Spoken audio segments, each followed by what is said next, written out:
Assalamualaikum warahmatullahi wabarakatuh. Ini ada Honda Supra Pit lama atau generasi legenda. Ini masalahnya di tarikan awal itu agak berat. Jadi begitu masuk gigi satu di gas itu agak kayak ada gereng atau agak berat. Gereng jalan baru habis itu kayak gigit terasa.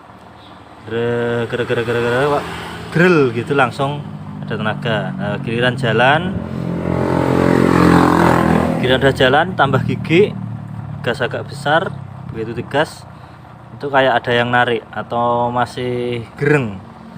Nah, itu apa yang perlu diganti? Nah, ini akan saya jelaskan semua sampai detail. Saya juga udah pernah upload masalah kopling, jadi yang perlu diganti yang mana. Nah, kalau yang tadi dari awal itu kan gerung, dari mulai angkatan awal itu pasti dari kampas ganda.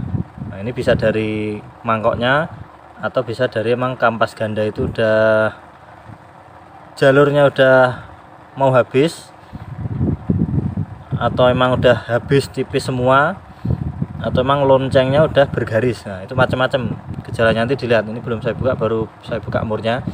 Nah, kalau untuk perpindahan gigi, begitu dioper gigi terus digas itu agak berat, nah itu berarti produk kopling yang aus. Jadi motor ini dua-duanya kerasa, jadi ini nanti mau diganti semua.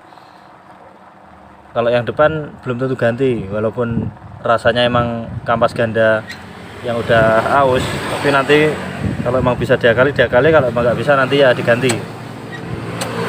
Nah, jadi kesimpulannya kalau mau mengamati kerusakan sebelum dibongkar itu dirasakan dulu. Kalau tarikan awal itu enteng atau masih bisa nyentak, pokoknya digas langsung nyentak, nggak ada gereng-gerengnya, itu berarti kampas ganda dinyatakan aman, sama loncengnya aman, nggak usah dipikirkan. Nah, tapi begitu ditambah gigi kemudian digas kayak ada yang gereng atau berat, nah itu sudah dipastikan kampas koplingnya yang harus ganti. Kalau yang ini rasanya dua-duanya, tapi untuk masalah penggantian harus dicek secara fisik apakah emang harus diganti atau masih bisa diakali. Tapi kalau saya emang jarang kampas ganda itu saya ganti, itu jarang, apalagi ini masih ori bawaan. Jadi kalau masih bisa diakal ya diakal, karena menurut saya ganti baru tapi kalau yang enggak ori ataupun yang imitasi itu enggak enak, karena bahannya ini kerasa kelihatannya agak keras, karena mengkilatnya itu mengkilat halus banget kalau enggak ori sininya. Nah, ini kan agak ada pori-pori. Nah, ini masih segini. Ini kalau dari yang ori yang baru, kondisi barunya ini mungkin terkikis sekitar 2 mili. Jadi belum banyak banget. Untuk yang hilang atau udah yang termakan itu belum banyak. Jadi ini masih bisa dipakai. Nah, ini nanti prosesnya ini digaris pakai gergaji besi, dibikin agak dalam. Kalau bisa jangan sampai kandas ke bantalan besinya ini, cukup agak dalam aja. Nah, yang terus nanti diganjel. Tapi kalau untuk yang Supra Pit ini nggak bisa diganjel karena nggak ada karet rumah ganda yang kayak punya grand, itu nggak bisa. Nggak diganjel pun nggak masalah. Sama ini yang paling penting, ini masalah pokoknya itu dari sini, di bagian mangkok ganda ini kan bergaris. Nah, kalau garisnya itu udah dalam, jadi akhirnya tuh ketemu di sini. Garis yang muncul, maksudnya yang tinggi, itu kan muncul itu kan napaknya di sini. Jadi yang bagian lebar ini akhirnya malah nggak nyampe di yang sini, yang bagian ini tapi yang bagian lebar. Jadi akhirnya di sini. Nah, istilahnya jinjit. Jadi napaknya kurang mantep.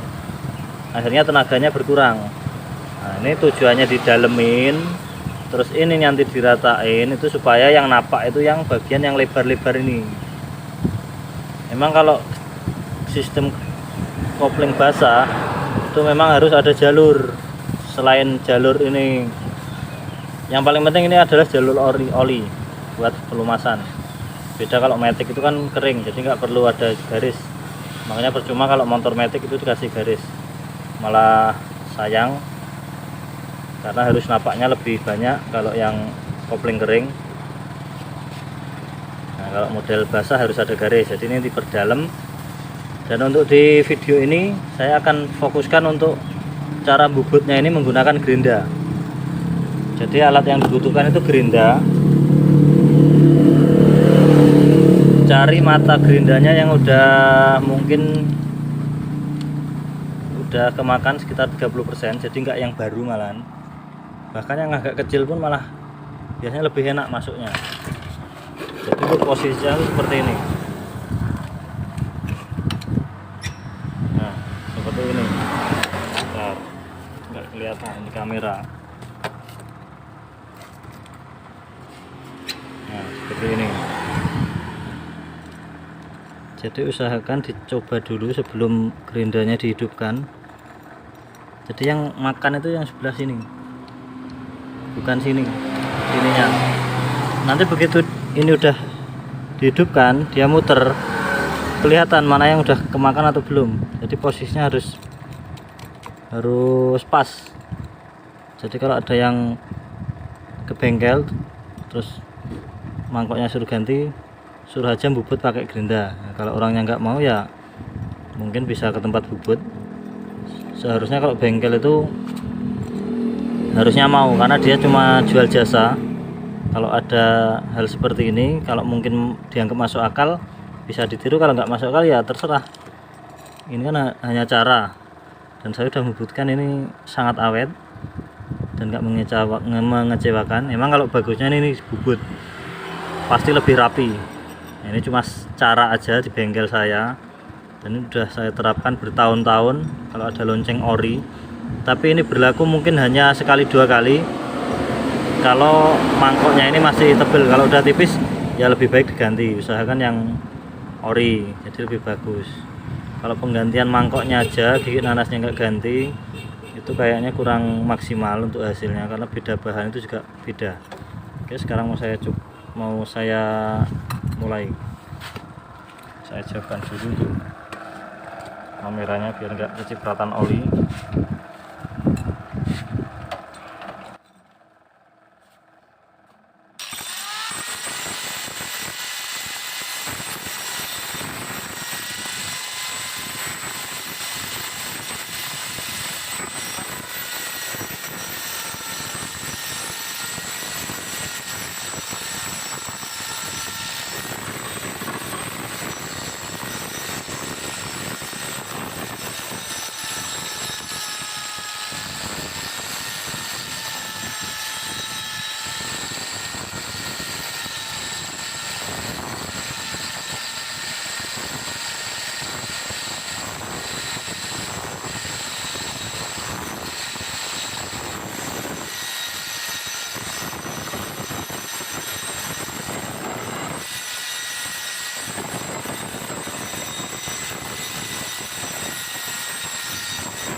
Dan untuk hasilnya seperti ini, masih sangat kasar. Ini bisa dirapikan dengan amplas yang kasar. Ini juga ada yang belum kena gerinda. Ini pun nggak masalah, nggak harus serapi kayak di tukang bubut. Saya kalau gerinda atau bubut pakai gerinda ya cuma seperti ini, nggak harus sampai halus semua ya, tapi kalau bisa halus semua itu lebih bagus. Ini juga pengaruh dari putaran. Nah, putaran ini mungkin mangkok ini emang nggak center untuk putarannya, jadi pengaruh. Jadi makanya walaupun ini nggak kena, ini tetap nanti dirasakan tetap enak, pasti enak untuk tarikan. Dan ini pun nggak harus halus-halus banget, memang agak kasar nggak masalah ini, tapi nanti tetap diamplas supaya nggak tajam. Ini bekasnya ini agak-agak tajam ini, makanya saya cuma buka kampas ganda. Untuk produk kampas koplingnya belum saya buka, jadi nanti dilepas sekalian dicuci semua. Ini mau saya amplas dulu, amplas terus dibongkar, nanti ganti kampas yang baru.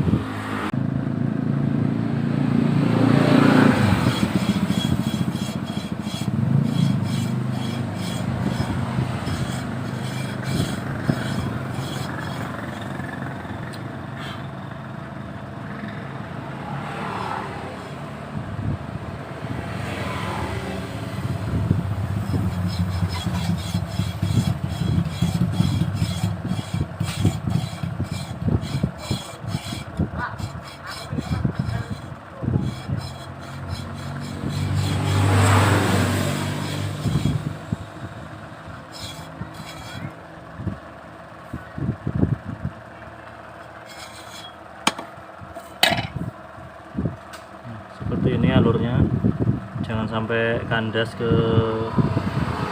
besinya ini. Seperti ini udah lumayan dalam, tinggal dicuci. Yang lain udah dicuci, udah siap dirakit.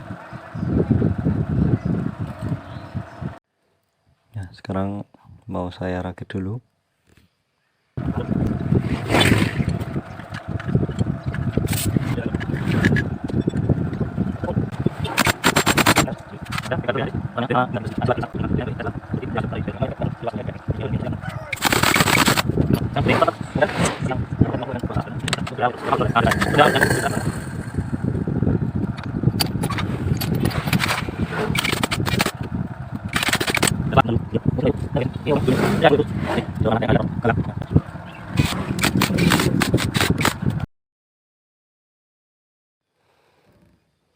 Dan telah selesai untuk dirakit dan tinggal dites.